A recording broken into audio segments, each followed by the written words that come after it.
Hi, today I would like to have a look at this. It's a hubitat. But let's take a step back first. Have you seen one of these before? This is a Philips Hue hub. The idea being that if you have Philips Hue lamps, you have to buy one of these, or you can buy a starter kit with one of these included, and you connect it up to power and you connect it up to the internet.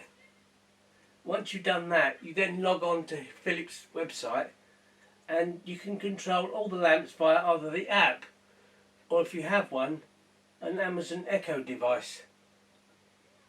I actually quite like this because I found it's useful. Turn lamps on and off, dim them, come on at certain times, go off at specific times. It's lovely. But it actually does have one small problem.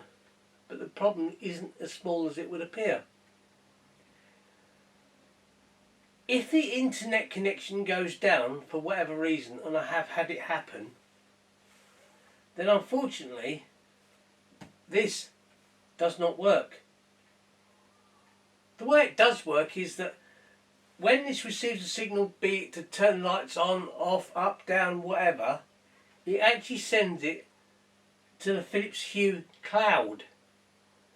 The cloud then sends the information back again to the appropriate lamp or whatever is required.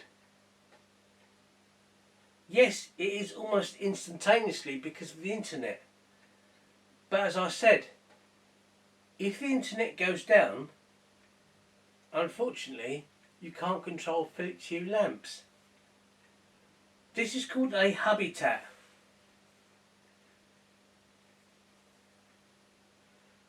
Let's actually open the box and see what's inside.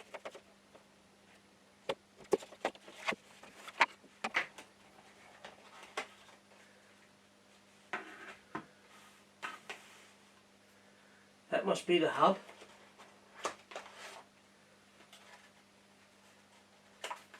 I'm going to guess this box is a power supply.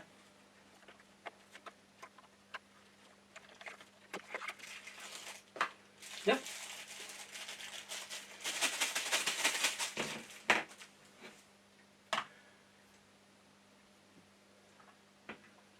Power supply.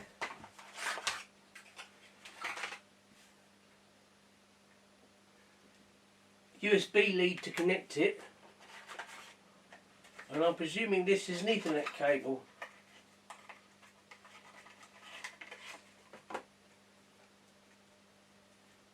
Yes, it is. But out of interest, the Philips Hue also uses an Ethernet cable and a power supply. Do we have any instructions? Doesn't look like it. It's not a problem.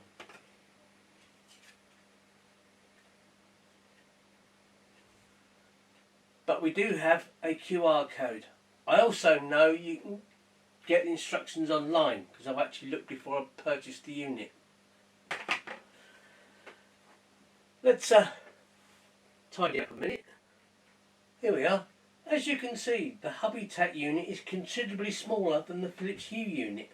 Let's have a brief chat about the hubitat unit. As I said, the hubitat unit doesn't require a cloud. It does everything here. It provides its own network, as I understand it. Whereas I said, the Philips Hue relies on the cloud. If the internet goes down, then I should still be able to control any lamps I have. Hubitat isn't the only option out there. You can also have Home Assistant. Both are similar in the fact that they have their own local network. If the internet goes down, they'll both still carry on working. The problem I have with Home Assistant is that you have to buy the major parts and assemble it yourself. That's great if that's what you're into, and apparently it's fairly easy to do. You get a Raspberry Pi, a power supply, a suitable box, connect it all together. Paul Hibbert's done a very good video on it. But unfortunately, To me, it looks like there's a lot of programming involved, as well as assembling everything. And being as it's electronics, you only get one chance at assembling it. But say if you watch Paul Hibbert or anyone else assembling it, you should have no problems. But I've decided it's just not for me. Home Assistant can do a variety of things, but to me it looks like there's a lot of programming involved. Everyone says once you've got the hang of it, it's easy. I'd rather not.